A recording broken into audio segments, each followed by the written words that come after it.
નમસ્કાર, મુદ્દાની વાત જોવાની શરૂઆત આપ કરી ચૂક્યા છો। હું છું આપની સાથે વિકાસ મકવાણા અને હું છું મુફદ્દલ કપાસી। આજે મુદ્દાની વાતમાં વાત કરીશું વોટ ચોરી પર હવે ગુજરાતમાં પણ મોરે મોરો। જી હા, વોટ ચોરીનો આરોપ લગાવ્યો તો સૌપ્રથમ રાહુલ ગાંધીએ। આજથી લગભગ 7 દિવસ પહેલા 7 ઓગસ્ટના રોજ રાહુલ ગાંધીએ એક પ્રેસ કોન્ફરન્સ કરી હતી અને એમણે ઉદાહરણ આપ્યું હતું બેંગલુરુ લોકસભા સીટનું। એ વખતે ઉદાહરણ આપતા રાહુલ ગાંધીએ કહ્યું હતું કે અહીંયા જે 7 ટોટલ વિધાનસભા છે એમાંથી 6 વિધાનસભામાં અમે આગળ હતા, જો કે એક વિધાનસભામાં વોટ ચોરી થઈ ગઈ અને પછી અમે અહીંયા 14 થી 15,000 વોટથી હારી ગયા હતા તેવો તેમણે દાવો કર્યો હતો। સાથે સાથે તેમણે કહ્યું કે ન માત્ર ત્યાં પરંતુ મહારાષ્ટ્ર અને હરિયાણા વિધાનસભામાં પણ વોટ ચોરી થઈ છે તેવો દાવો કરવામાં આવ્યો અને બિહારમાં જે SIR પ્રોજેક્ટ હાથ ધરવામાં આવ્યો છે તેમાં જે 64 લાખ મતદાતાઓ હટી ગયા છે તેને લઈ દાવો થઈ રહ્યો છે કે જે અમારા મતદારો છે એમને હટાવવાનો કારસો ચાલી રહ્યો છે। પાછલા બારણે આ બધી ગતિવિધિ ચાલી રહી છે। આને લઈ સુપ્રીમ કોર્ટમાં પણ સુનાવણી તો ચાલી જ રહી છે। બિહારમાં એક નામ લેવામાં આવ્યું હતું કે ભાઈ ગુજરાતના વોટરો પણ બિહારમાં મતદાન કરે છે, આવો દાવો તો હતો જ। આ બધાની વચ્ચે હવે ગુજરાતમાં પણ દાવો કરવામાં આવ્યો છે। જી હા, ગુજરાત કોંગ્રેસે દાવો કર્યો છે કે અહીંયા પણ વોટ ચોરી થઈ રહી છે અને કોંગ્રેસના પ્રદેશ પ્રમુખ અમિત ચાવડાએ આ તાલ ઠોકી છે। એમણે કહ્યું કે અમે સંશોધન શરૂ કર્યું છે, અમે તપાસ શરૂ કરી તો અમને પ્રાથમિક ધોરણે જ એટલા મોટા ગોટાળા મળી આવ્યા છે, જ્યારે આખો રિપોર્ટ બહાર આવશે ત્યારે મોટો ધડાકો થવાનો છે એવો દાવો કરવામાં આવ્યો છે। કોંગ્રેસ તરફથી એની સામે ભાજપે પણ પલટવાર કર્યો। ભાજપે કહ્યું કે આ લોકોને જે બંધારણીય સંસ્થાઓ છે એના પર કોઈ વિશ્વાસ જ નથી। આ લોકોને મીઠા મીઠા ગપ અને કડવા કડવા થૂ જ્યારે હિમાચલ પ્રદેશમાં જીતે છે ત્યારે કશું બોલતા નથી, કર્ણાટકમાં જીતે છે કશું બોલતા નથી, પરંતુ મહારાષ્ટ્ર હરિયાણામાં હાર મળે, લોકસભામાં હાર મળે તો પછી આ લોકો સવાલ ઉઠાવતો આવે છે। આને લઈ ઘમાસાણ મચ્યું છે। એ વિશે આજે આપણે ચર્ચા કરવાના છે કે ખરાટમાં શું થઈ રહ્યું છે, કયો નવો અહીંયા જે રીતે રાહુલ ગાંધીએ કહ્યું હતું કે મેં આ રાજનીતિક બોમ્બ ફોડ્યો છે, શું ગુજરાતમાં પણ કોઈ એવો બોમ્બ ફોડવાની તૈયારી છે, એ વિશે વાત કરીશું મુફદ્દલ આજે। બિલકુલ, અને દેશ આખાની નજર એ સમયે ચૂંટણી પંચ પર હતી જ્યારે રાહુલ ગાંધી પ્રેસ કોન્ફરન્સ કરીને સ્ક્રીન પર કેટલાક પુરાવા દેખાડીને જ્યારે મસ્ત મોટા આરોપ લગાવે, એવા આરોપ કે એક લોકશાહી રાષ્ટ્રમાં એ આરોપોની ગંભીર અસર દેશના દરેક રાજ્ય સુધી પડે, કેમ કે આરોપો જેવા હતા। મતદાન જે લોકશાહીમાં પાયાની બાબત છે, મતાધિકાર, એના પર તરાપનો આરોપ હતો। હવે આ આરોપ પછી ચૂંટણી પંચ શું કહે છે? કેન્દ્રીય ચૂંટણી પંચે કહ્યું કે દેશમાં 1951-1952 થી એક વ્યક્તિ એક મતનો કાયદો અસ્તિત્વમાં છે અને ત્યારથી એ પ્રમાણે ચાલ્યું આવે છે। સાથે જ ચૂંટણી પંચે પડકાર ફેંક્યો રાહુલ ગાંધીને અને સાથે સાથે કોંગ્રેસને કે જો કોઈ વ્યક્તિ પાસે એવો પુરાવો હોય કે એક વ્યક્તિ એક ચૂંટણીમાં એકથી વિશેષ જગ્યાએ અથવા એકથી વધારે જગ્યાએ મતદાન કરે છે તો એ પુરાવા સાથે એમણે ઘોષણાપત્ર લઈને એફિડેવિટ કરીને ચૂંટણી પંચ પાસે આવવું જોઈએ। જો કે કોંગ્રેસનો હજુ પણ એવો આરોપ છે કે ચૂંટણી પંચે જે ખુલાસો કરવો જોઈએ એ ખુલાસો નથી કર્યો। ભાજપ કહી રહ્યું છે આ બધાની વચ્ચે કે કોંગ્રેસ આખા દેશના મતદારોને ગુમરાહ કરી રહી છે। કોંગ્રેસ પાસે હવે કોઈ મુદ્દો નથી બચ્યો, એટલે કોંગ્રેસને હવે વોટ ચોરી જેવા આરોપો લગાવવાનું નાટક સૂજે છે। વિકાસ, બિલકુલ, એટલે કે ગુજરાતમાં પણ એની ચર્ચા થઈ રહી છે અને હવે અમિત ચાવડાએ મુદ્દો ઉઠાવ્યો છે। આજે સતત બીજી વાર અમિત ચાવડાએ નિવેદન આપ્યું। ગઈકાલે તો મશાલ રેલી ગુજરાતભરમાં યોજવામાં આવી હતી। આજે સ્વાતંત્ર્ય પર્વની ઉજવણી બાદ પણ ગુજરાત કોંગ્રેસ પ્રદેશ પ્રમુખ અમિત ચાવડાએ મોટો દાવો કર્યો। તેમણે કહ્યું ટૂંક જ સમયમાં ગુજરાતમાં વોટ ચોરી સંદર્ભે અમે એક ખુલાસો કરવાના છીએ। ગુજરાતમાં પ્રાથમિક તપાસમાં ભૂતિયા મતદારો મળી આવ્યા। આગામી દિવસોમાં ગુજરાતમાં વોટ ચોરોને ખુલ્લા પાડીશું અને ચૂંટણી પંચનો કોઈ ખુલાસો નથી, પરંતુ ભાજપ નેતા જવાબ આપી રહ્યા છે। દેશમાં અને રાજ્યમાં ભાજપની સરકાર છે, કોઈ પણ વ્યક્તિના દબાણ વિના ન્યાયપૂર્વક ચૂંટણી થવી જોઈએ તેવું કહ્યું છે અમિત ચાવડાએ। તેમણે કહ્યું કે હવે વોટ ચોરી મામલે આગામી સમયમાં અમે ખુલાસો કરીશું। શું નિવેદન આજે કોંગ્રેસ પ્રમુખ અમિત ચાવડાએ આપ્યું, પહેલા તે સાંભળી લીધું।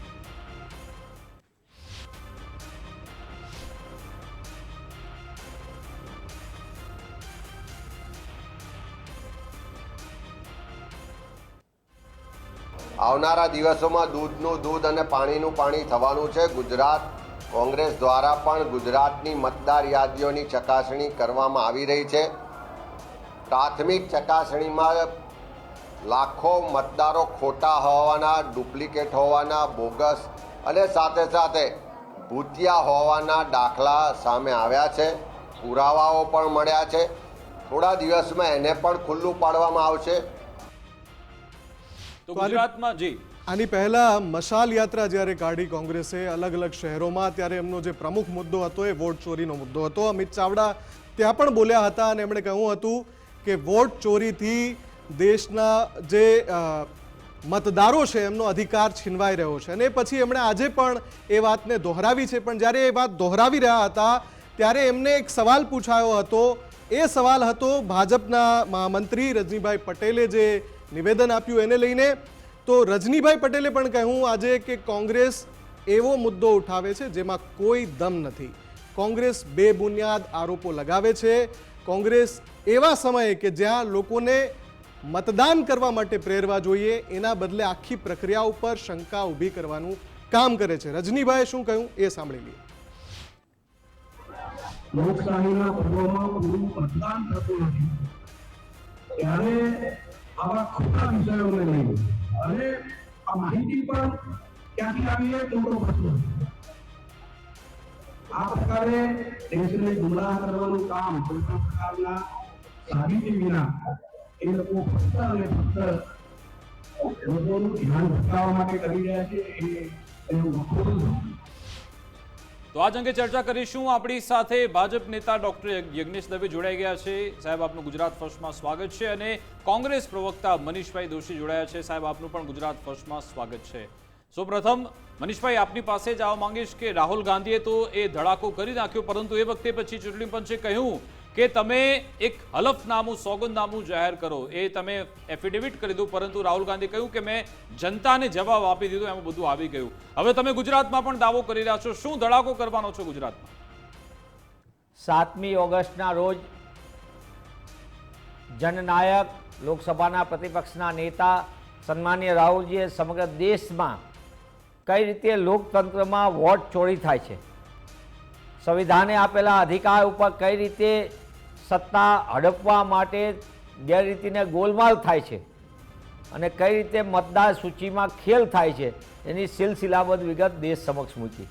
મોટી સંખ્યામાં પત્રકારો પણ આ ઉપસ્થિત હતા અને સમગ્ર દેશે એ વાત જોઈ છે.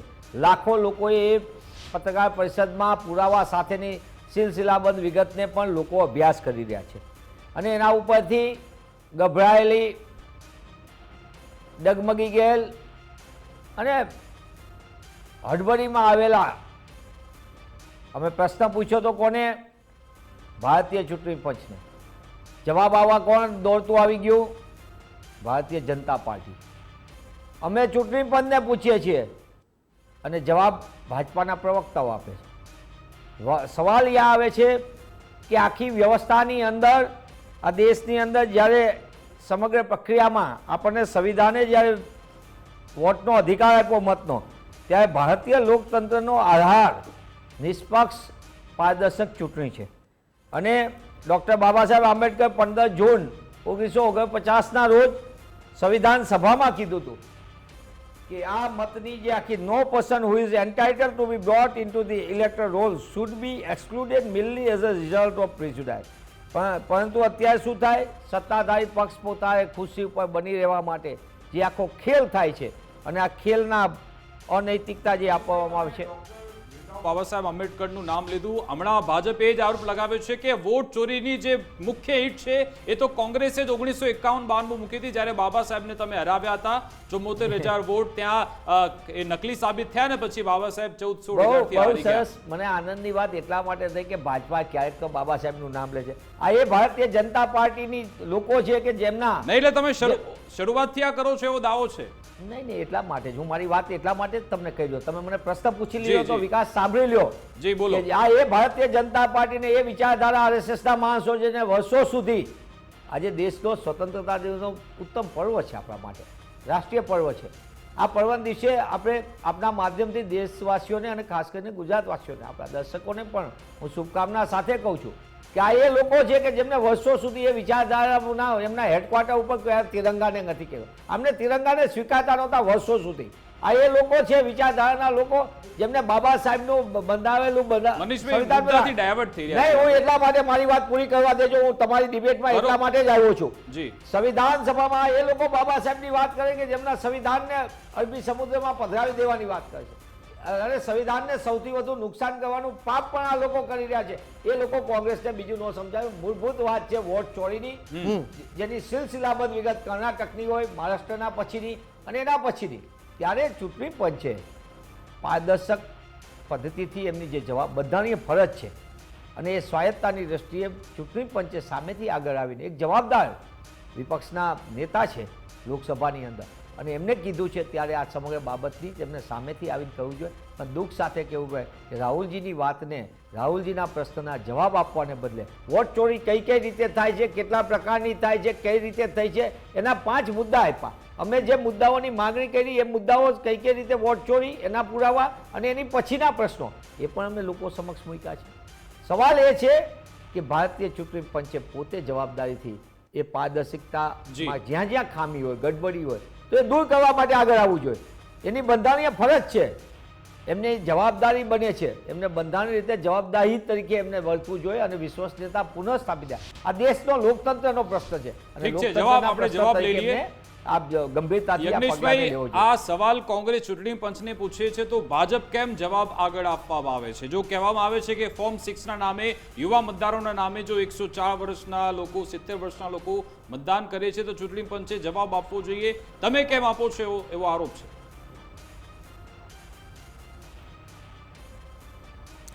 પહેલાં તો આજના સ્વાતંત્ર્ય પર્વની સૌ આપના દર્શકોને શુભકામના પાઠવું છું ગુજરાત ફર્સ્ટના માધ્યમથી, અને તમામ દર્શકોને જે વિકાસના માર્ગે જે ભારત દેશ જઈ રહ્યો છે અને વિકસિત ભારતનું જે સ્વપ્ન નરેન્દ્રભાઈ મોદી જોઈ રહ્યા છે અને એમાં સાથ અને સહકાર આપી રહ્યા છે એ બદલ અભિનંદન પાઠવું.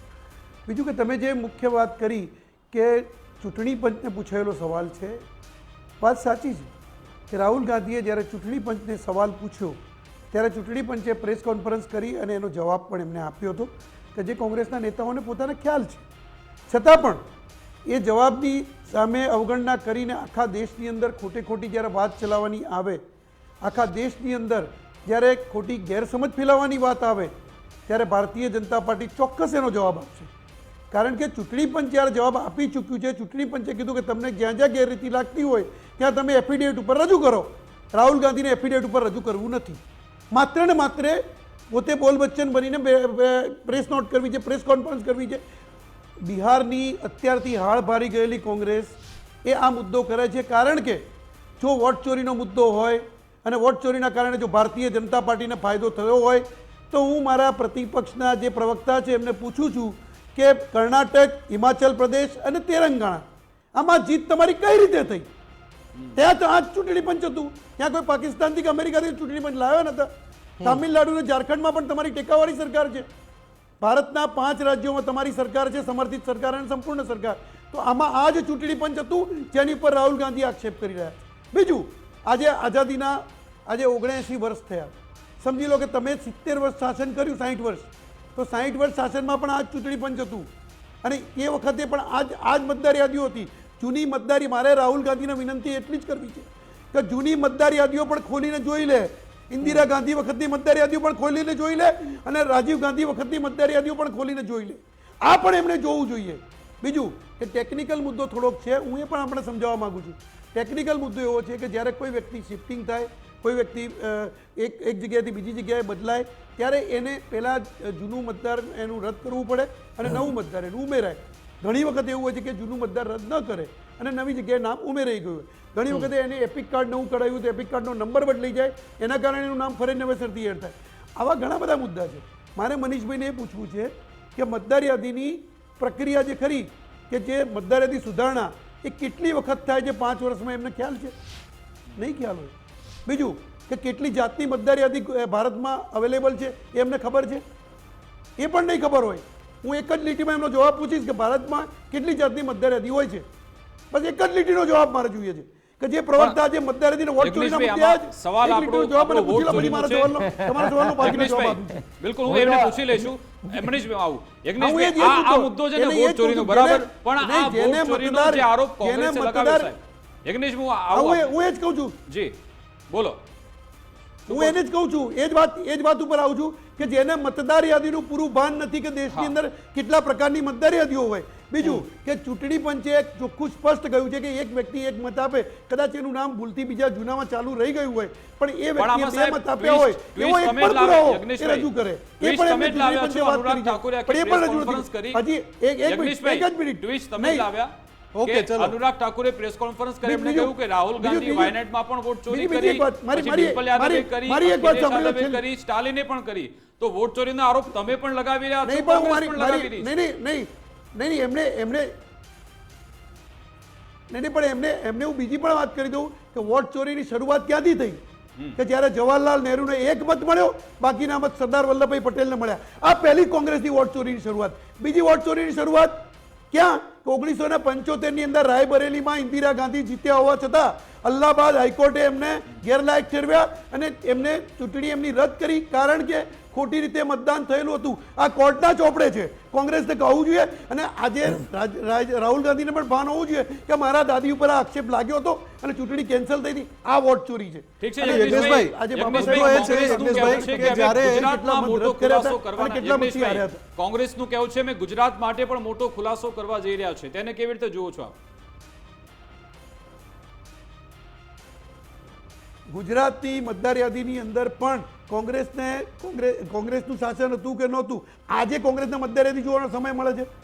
બીજું કે જ્યારે મત પડે છે ત્યારે જે તમે જુઓ તો એ મતદાન જેટલા પ્રમાણમાં થયું હોય છે અને એની સામે કદાચ કોઈના નામ ચૂંટણી પંચની ભૂલથી કદાચ રહી ગયેલા, હું એવું નથી કહેતો કે ના રહી ગયેલા હોય, એક વ્યક્તિના નામ જૂનું રદ ના કર્યું એણે અને બીજું નવું દાખલ થઈ ગયું, પણ એ સતત ચાલતી પ્રક્રિયા છે ચૂંટણીની. બીજું કે વર્ષની અંદર ચૂંટણીમાં બે વખત એ સતત મતદાર યાદીની સુધારણા થાય અને 5 વર્ષમાં એક વખતે સઘન સુધારણા થાય. સઘન સુધારણાનો મતલબ ઘરે ઘરે BLO ફરી અને તપાસ કરીને સુધારણા કરે છે અને સતત સુધારણાનો મતલબ એ કે જે લોકો એડિશન, મોડિફિકેશન અને શિફ્ટિંગ આ 3 થાય એ જે લોકો અરજી કરે એની દર 6 મહિને મતદાર યાદી બહાર પડે છે. આ કોંગ્રેસને કદાચ કોંગ્રેસના પ્રવક્તાને ખબર નહીં હોય કે કેટલી જાતની મતદાર યાદી બહાર પડે છે. ચલો, પૂછી લઈએ એમને. મનીષભાઈ, આ સતત ચાલતી પ્રક્રિયા માત્ર ને છે. માત્ર રાહુલ ગાંધી બોલ્યા અને રાહુલ ગાંધીના 42 સવાલ નહીં, રાહુલ ગાંધીના 42 નિવેદન ઉપર કે તમે આ એટલું ખોટું ફક્ત નહીં રાહુલ ગાંધીને બેઝ અને દેશને બનાવીને આ ગેરમાર્ગે તમે અને જો ફક્ત સાચા હોય તો એક એફિડેટ ઉભો કરે, કર્યો છે, ગમે સાચા ત્યારે હોય તો પછી ચૂંટણી વાત પંચને બતાવો. એફિડેટ કરે.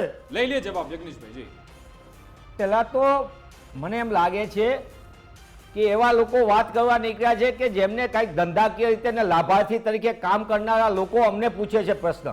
સતત ચાલતી પ્રક્રિયા હોય, સતત ચાલતા મતદાર યાદી સુધારણાના કાર્યક્રમ ચાલતા હોય, ઇલેક્શન કમિશનની બધી છે વસ્તુ ભાઈ.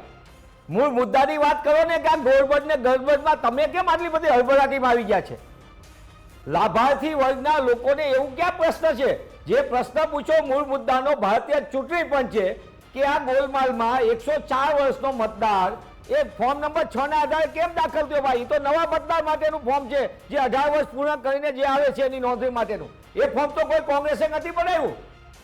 સમાજ વગરના લોકો પોતે બંધ પાડે રાહુલજી વિશે વાત કરે, એમને એ પણ નથી ખબર કે ઇન્દિરાજીની ચૂંટણી રદ થઈ હતી, એ કાયદાનો એવો અભ્યાસ કરે જો એમને અંગ્રેજી વાંચતા આવડતું હોય તો. આ એવા લોકો વાત કરી રહ્યા છે કે જેમને ઇન્દિરાજીની ચૂંટણી ક્યાં કારણોસર થઈ હતી, રદ ક્યાં કારણોસર થઈ હતી, એ પણ એમને ખબર નથી.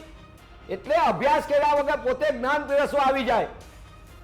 મારું કામ વોટર સ્લીપ છાપવાનું નથી, મારું કામ મતદાર યાદી છાપવાનું નથી, મારું કામ કોઈ લાભાર્થી તરીકે સરકારી યોજનાના પ્રિન્ટિંગના ને એના કામ નથી. પણ ભારતીય રાષ્ટ્રીય કોંગ્રેસના પ્રવક્તા તરીકે પૂછી રહ્યો છું અને એટલા માટે જવાબદારીપૂર્વક પૂછી રહ્યો છું કે મતદાર યાદીની પારદર્શકતામાં પૂછવાના પ્રશ્નો પછી સાપની પૂંછડી ઉપર જેવી રીતે પગ આવી જાય અને સાપ જેવી રીતે આમ તરભરાટ કરવા માંડે એમ આખી ભારતીય જનતા પાર્ટી કેમ ગોલમાલમાં આખી હલબલી ગઈ છે? કેમ તમે બિહારની અંદર, આખા દેશની અંદર તમામ લોકો કહી રહ્યા છે સ્પેશિયલ ઇન્ટેન્સિવ રિવિઝન થઈ રહ્યું છે મતદાર યાદીનું, સુપ્રીમ કોર્ટ નામદાર કહી રહી છે 65 લાખ જેટલા મતદાતાઓના નામ કમી થાય છે, તો એ મતદાર યાદીમાં નામ કમી થયા ભારતીય જનતા પાર્ટી કેમ મૌન છે? 65 લાખ કોંગ્રેસના કે વિપક્ષના મત છે. શું બિહારના મતદાતાઓ પ્રતિ ભારતીય જનતા પાર્ટીની કોઈ જવાબદારી કે જવાબદેહી છે જ નહીં? ત્યાંના એ મતદારો મનીષભાઈ, ઠીક છે. મનીષભાઈ, સુપ્રીમ કોર્ટમાં સુનાવણી ચાલી રહી છે અને સુપ્રીમ કોર્ટે કહ્યું કે હવે આધાર કાર્ડ પણ નહીં. વેલિડેટ થશે અને ઇલેક્શન કમિશનને કહ્યું છે કે તમે એનો ડેટા જી. વેબસાઇટ પર મૂકી દો. તમારો- પણ તમારો રાહુલ- સવાલ- નહીં, મારો એક સવાલ હું આવું ઓકે, છું, ઓકે. મનીષભાઈ. સવાલ એ છે રાહુલ ગાંધી એફિડેવિટ કેમ એમની જોડે બધા એમણે કહ્યું 6 મહિના મહેનત Exactly, કરી તો કેમ exactly. એફિડેવિટ દાખલ નથી કરતા? મારો કેમ? સવાલ પણ એ જ હતો. રાહુલ Yes. ગાંધીએ પ્રેસ કોન્ફરન્સમાં એવું કહ્યું જી. કે અમારી પાસે 100% પુરાવા છે, 99.99% Yes. નહીં, 100% પુરાવા છે. તો તમારે ક્યાંક તો કાયદાકીય લડત લડવી પડશે. માત્ર પણ- પ્રેસ કોન્ફરન્સથી નહીં થઈ જાય ને કામ. નહીં, એટલા માટે જી.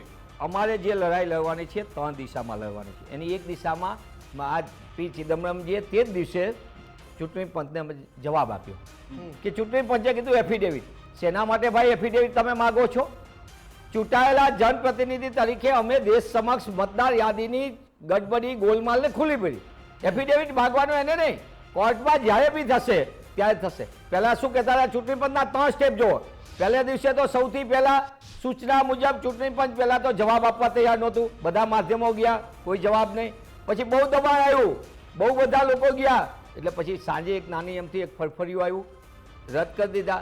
બીજે દિવસે પાછું ચૂંટણી પંચે નવું કીધું, પાછું સાંજે એમ કીધું કે એફિડેવિટ આપે. ભાઈ શેના માટે એફિડેવિટ?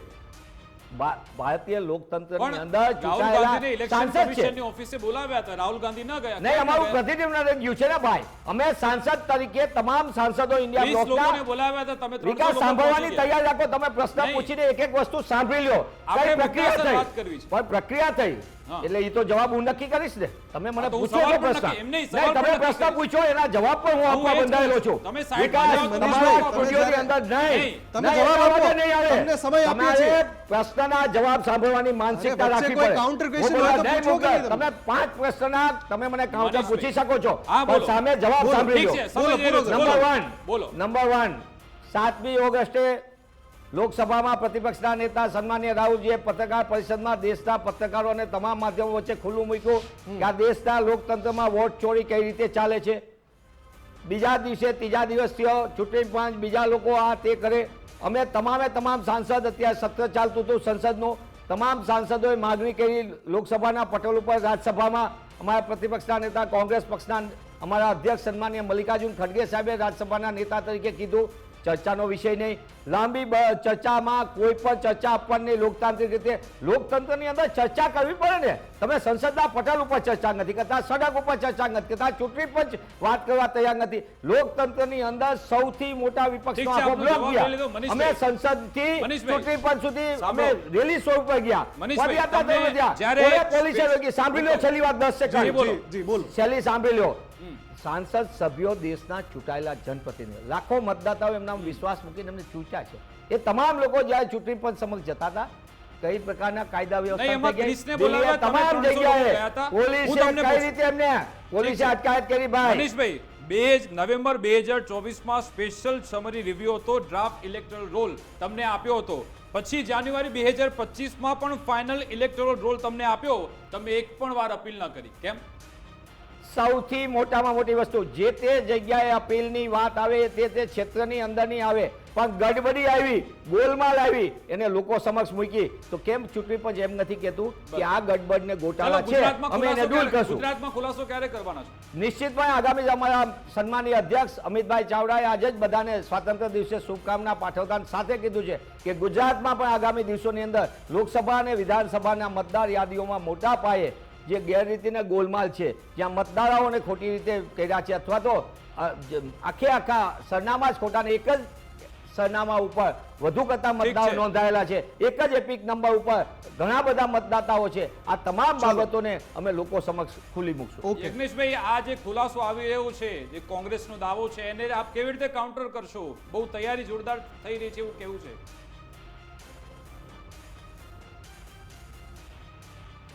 જો જે વ્યક્તિને આજે દેશમાં કેટલા પ્રકારની મતદાર યાદી હોય છે એનું ભાન નથી, એ વ્યક્તિ જ્યારે એમને એવા સવાલ પૂછવામાં આવે કે ચૂંટણી પંચે રાહુલ ગાંધીને એફિડેટ રજૂ કરવાની વાત કરી હતી અને એફિડેટ રજૂ કરી શકતા નથી, બીજું કે બંધારણ હાથમાં લઈને ફરવું અને બંધારણના નિયમ મુજબ એફિડેટ તો રજૂ કરવી પડે. આજે પોતે સાચા છે તો એફિડેટ રજૂ કરવામાં વાંધો શું છે? એટલે ભાઈ વચ્ચે નથી બોલ્યો મનીષભાઈ તમારી હો ક્યાં બોલ્યો? હું કાંઈ તમારી બોલ્યો વચ્ચે નથી બોલ્યો અને તમારી વચ્ચે બોલવાની આદત બંધ કરી દો મહેરબાની comment કરી કરી બરોબર એટલા માટે. મને ના, તમારી comment તમારી કરી. વચ્ચે બોલવાની આદત બંધ કરી દો બરોબર હસવાની તમે મનાઈ છે એટલે સ્ટુડિયો નહીં તમે કોઈ કોમેન્ટ ન કરો મહેરબાની તમારી વચ્ચે તમારી બધી વાત તમારી બધી જ વાત બધી નહીં તમારી બધી વાત બધી ફેંકાફેંક મેં શાંતિથી સાંભળી છે મનીષભાઈ મિસ્ટર મનીષ દોશી તમારી બધી ફેંકાફેંક મેં શાંતિથી સાંભળી છે બરોબર છે આમાં કોઈની વાત નહીં અને સંભળાય, બીજું, મનીષભાઈ. કે સારા વક્તા છો તો સારા શ્રોતા બનવાનો પ્રયત્ન કરો સારા વક્તા છો તો સારા શ્રોતા બનવાનો પ્રયત્ન કરો અને સારા શ્રોતા ન બની શકતા પણ એમનો જવાબ પૂરો થઈ જવા દો ને પછી તમે ચલો જવાબ. મનીષભાઈ શાંત થઈ ગયા. ઇગ્નેશભાઈ તમે જવાબ મહેરબાની કરીને હું કહું છું મનીષભાઈ શાંત થઈ પર્સનલ થવાની શરૂઆત નહીં પર્સનલ થવાની શરૂઆત કોના ધંધા શું છે એ મિસ્ટર મનીષ દોશીએ કરી છે અને તો મનીષ દોશીએ પર્સનલ સાંભળવાની તૈયારી પણ રાખવી મનીષભાઈ પડે થઈ ગયા, શાંત. જ્યારે બોલો, કોઈના ઉપર મનીષભાઈ. પર્સનલ આક્ષેપ કરે મિસ્ટર મનીષ દોશી ત્યારે એને પર્સનલ આપવાની તૈયારી રાખવી પડે અને જો પર્સનલ આપવાની તૈયારી ન રાખે તો એને પ્રવક્તા તરીકે આવવાનું બંધ કરી દેવું. એમનો જવાબ પર્સનલ ના કરવું જોઈએ કોઈની પર ના, તો આપણે પર્સનલ બી ના કરવું આપણી જોઈએ ભાષા ઉપર સંયમ રાખવો જોઈએ, ભાઈ. શરૂઆત મનીષ દોશીએ કરી છે. ભાષા ઉપર યજ્ઞેશભાઈ, સંયમ રાખવો. યજ્ઞેશભાઈ, આપનો જવાબ આપો. ભાષાઓવાળી કોઈ વાત બરોબર છે? બોલવાની મનીષભાઈ, નથી. તમે- આવી કોઈ ભાષાને હું સાંભળવાનો નથી, ભાઈ. ઠીક છે. મનીષ દોશી સાચી યજ્ઞેશભાઈ, સાચી યજ્ઞેશભાઈ, વાતનો મારો જવાબ ના આપી સવાલ- શકતા હોય તો મુદ્દા પરથી ભટકો નહીં યજ્ઞેશભાઈ, ભાઈ, મારો એક મિનિટ. સવાલ એ છે કે આ વાત હું લોકશાહીની નહીં છે. હું સવાલ એક તમે મતની મને છે. સવાલ પૂછો જો કે એમાં બીજું, ગેરરીતિ થતી વચ્ચે હોય તો એમને શું બોલવાનું બંધ કરાવી દો તપાસ થવી જોઈએ? કાં તો પછી મારે હું નથી જવાબ બોલતા નહીં એ નથી બોલતા તમે શાંત છે યજ્ઞેશભાઈ મનીષભાઈ. જવાબ આપી દો આપ જવાબ આપી દો એ નથી બોલતા આપું. હું ચોક્કસ કહું છું હું જવાબ આપું છું ચોક્કસ હું તમને કહું કે તપાસ થવી જોઈએ પણ ચૂંટણી પંચે એમને કહ્યું કે તમે એફિડેટ રજૂ કરો રાહુલ ગાંધીને એફિડેટ રજૂ કરો વાંધો શું છે સીધી વાત છે આ. કે એફિડેટ એમને રજૂ કરો કે ભાઈ આટલી જગ્યાએ બીજું કે જે મતદાર યાદીની વાત કરી રહ્યા છે તો ગુજરાતની અંદર પણ જ્યારે પણ દર 6 મહિને મતદાર યાદી પ્રસિદ્ધ થાય ને તો દરેક રાજકીય પક્ષોની ઓફિસે કલેક્ટરશ્રી પહોંચાડતા હોય છે તો મારા આ જે વિદ્વાન પ્રવક્તા છે એમની ઓફિસે જે મતદાર યાદી આવતી હોય છે તો અત્યાર સુધી શું ઊંઘતા હતા છેલ્લા 80 વર્ષથી મતદાર યાદીઓ ત્યાં આવતી હતી તો ઊંઘતા હતા ત્યાં આગળ એમને ખબર નથી કે આ મતદાર યાદીઓ આવે છે આપણે જોઈ લઈએ આજે જ્યારે રાહુલ ગાંધીએ એક 42 નિવેદન ત્યાં કર્યું એટલે અહીંયા શરૂઆતમાં ચાલુ પડી ગઈ અરે ભાઈ જ્યારે મતદાર યાદી દર 6 મહિને પ્રસિદ્ધ થાય છે ને દર 6 મહિને કલેક્ટરશ્રી તમારે ત્યાં આપી જાય છે અને એની પહોંચ પણ મારી જોડે પડી છે મેં આજે પણ પહોંચો એકત્રિત કરી હતી છેલ્લા 9 વર્ષની પહોંચ મારી જોડે પડી છે કે કલેક્ટર ઓફિસે મતદાર યાદી કોંગ્રેસની ઓફિસે પહોંચાડી છે તો કોંગ્રેસના પ્રવક્તાઓ કોંગ્રેસના નેતાઓ આજે નિવેદન આપવા માટે બહાર પડે છે તો ત્યારે ક્યાં ગયા બીજું કે કોઈના ઉપર પર્સનલ આક્ષેપ પહેલા ન કરવો જોઈએ કોઈનો બિઝનેસ શું છે શું નહીં આ તે શું નહીં તમારા સાચો જવાબ તમને તમારી જોડે ન હોય મેં એક જ સવાલ પૂછ્યો હતો કે દેશમાં કેટલા પ્રકારની મતદાર યાદી એનો સાચો જવાબ એમને ના આવડ્યો એટલે કોઈની ઉપર પર્સનલ આક્ષેપ કરવા માંડ્યા અરે યાર ફટ છે ધિક્કાર છે આવા લોકોને કે કોઈની ઉપર પર્સનલ આક્ષેપ કરે છે હવે આ વિકાસ અને આનો જવાબ આપવા દેવા જો જી બોલો. સૌથી પહેલા તો મતદાર યાદી અને મતદાર યાદીની ગડબડીને એમને પછી કહ્યું કે ગડબડી દૂર થવી જોઈએ બસ આ પ્રશ્નની આ જ વાત છે મૂળભૂત રીતે ગડબડી થાય ગોલમાલ થાય ગેરરીતિ થાય એક જ સરનામા ઉપર 100 લોકો એક જ ખોલીની અંદર હોય 60 લોકો હોય એક જ સરનામા ઉપર જુદા જુદા લોકો જગ્યાએ હોય એક જગ્યાએ એક વિસ્તારની અંદર હોય એ જ મતદાર બીજા વિસ્તારમાં મતદાનમાં ગોઠવાયેલા હોય આ બધી બાબતો લોકતંત્ર માટે જરૂરી છે હું જવાબદારીપૂર્વક તમે યજ્ઞેશભાઈને હું એટલા માટે કહું છું કે વ્યક્તિગતની કોઈ દિવસ જાહેર જીવનમાં મેં પણ નથી કરી કોઈને નથી કરી ભાષા ઉપર સંયમ બધાએ રાખવો જોઈએ તમે આટલા ઉશ્કેરાટમાં ન આવો મૂળભૂત વાત એ છે કે સમગ્ર દેશની અંદર એફિડેવિટ માગવાનો એ ચૂંટણી પંચને એવો અધિકાર નથી ચૂંટાયેલા જનપ્રતિનિધિ તરીકે લોકસભાના પ્રતિપક્ષના નેતા તરીકે એમને કહેવા પછી માનનીય પી ચિદમ્બરમજીએ કીધું એ સ્વાયત્તા તરીકે છે અમે વારંવાર ચૂંટણી પંચ સમક્ષ પણ અમારા ભારતીય રાષ્ટ્રીય કોંગ્રેસ તરફથી અમે લેખિતમાં રજૂઆત કરીને પ્રશ્નો સાથે મૂકીને ગયા છીએ અમારું ટાસ્ક ફોર્સ ભારતીય રાષ્ટ્રીય કોંગ્રેસનું એ પણ રજૂઆત કરવામાં ગયું હતું અને ફરી પુનઃ હું આપના માધ્યમથી ગુજરાત સ્પષ્ટના માધ્યમથી ફરી કહું છું કે દેશની અંદર મતદાર યાદીની સંપૂર્ણપણે ચકાસણી થવી જોઈએ કોઈને ગમા અંગમાં હોય ન હોય ગમે ઈ મારો પ્રશ્ન આટલો સીધો સાદો છે એક જ જગ્યાએ જે રાહુલજીની પત્રકાર પરિષદ 7મી ઓગસ્ટે થઈ એના પછી હરકતમાં આવેલી અનાપ શનાપ આક્ષેપ કરનાર ગમે તેવી ભાષાના પ્રયોગ કરનાર ભાજપાના નેતાઓને મારે એટલું જ પૂછવું છે કે 65 લાખ મતદાતાઓ જ્યારે સંપૂર્ણપણે એમના મતથી બહાર નીકળી જાય છે મતદાર યાદીમાંથી ભારતીય જનતા પાર્ટીનો એક નેતા નથી બોલ્યો એ શું 65 લાખ મતદાતાઓ તેજસ્વીના છે 65 લાખ આરજેડીના મતદારો છે, 65 લાખ ભારતીય રાષ્ટ્રીય કોંગ્રેસના મતદાતાઓ છે. ચલો આપણે- કેમ ચલો આટલા ગુજરાતમાં- મોટું રિવિઝન થતું હોય મતદાર મનીષભાઈ, યાદીનું? આપણે અને એના ગુજરાતમાં આવી જઈએ. તમે જે ખુલાસાની વાત કરી રહ્યા છો ગુજરાતમાં, અહીંયા પણ તમે ધડાકો કરશો કે આ 0 એડ્રેસ છે, 2 નામ છે, 3 નામ છે, ફોર્મ 6 આને ભરી નાખ્યું, પછી એ ચાલતું જ રહેશે. પછી તમે પણ કહેશો અમે એફિડેવિટ નહીં કરીએ, કાયદો કહેતો નથી. નહીં. તો આ ક્યાં જવાબ મળશે? કોણ જવાબ નહીં, આપશે? નિશ્ચિતપણે જેટલી બી વસ્તુનો ખુલાસો થશે, અમારા ગુજરાત પ્રદેશ કોંગ્રેસ સમિતિના સન્માનીય અધ્યક્ષ અમિતભાઈ ચાવડાએ આજે રાષ્ટ્રીય પર્વના દિવસે આ વાત બહુ જવાબદારીપૂર્વક કીધી છે. અને જવાબદારીપૂર્વક ઠીક છે, જ્યારે અમે એનો કીધી હોય ઇંતજાર રહેશે. ત્યારે અમે એક સમયનો અભાવ છે. વિસ્તૃતપણે લેશું અને બિલકુલ. એ વિસ્તૃત યાદીના પુરાવા સાથે આપશું. રાહુલજીએ પુરાવા આપ્યા છે, ગુજરાત પ્રદેશ કોંગ્રેસ પણ પુરાવા સાથે લોકોને આપશે. ઠીક છે. ચૂંટણી પંચની જવાબદારી બને છે, બંધારણીય ફરજ છે કે ચૂંટણી પંચ તાત્કાલિક જે ફરિયાદો આવી એની ચકાસણી કરી એ મતદારમાં જો જે કોઈ ગેરરીતિ હોય એ બિલકુલ, દૂર એની રાહ કરે જોશે અને તમે. પારદર્શક ચૂંટણી મનીષભાઈ, પ્રક્રિયા સમયનો કરે. અભાવ છે એટલે આપણે આ ચર્ચા પર પૂર્ણવિરામ મૂકીએ છીએ. આભાર મનીષભાઈ, આભાર યજ્ઞેશભાઈ, અમારી સાથે જોડાયા, વાતચીત કરી તે બદલ આપનો ખૂબ ખૂબ આભાર. તો વોટ ચોરી પર અત્યારે જોરદાર ઘમાસાણ મચેલું છે. જે રીતે રાહુલ ગાંધીએ ત્યાં કથિત રીતે પોતાનું કહ્યું કે મેં રાજકીય બોમ્બ ફોડ્યો છે, એવો કથિત બોમ્બ પણ ગુજરાતમાં ફોડવાની તૈયારી કોંગ્રેસે કરી છે. જોવાનું રહેશે હવે કેવો બોમ્બ ફોડવામાં આવે છે, પછી એ મિર્ચી બોમ્બ નીકળે છે, ફૂસફૂસિયું થાય છે કે પછી મોટો ધડાકો થાય છે. આવનારા સમયમાં આપણને જાણવા મળશે. અમારી વિશેષ રજૂઆત મુદ્દાની વાત અંતર્ગત બસ આટલું જ. આપ જોતા રહો ગુજરાત ફર્સ્ટ ન્યૂઝ. નમસ્કાર. નમસ્કાર.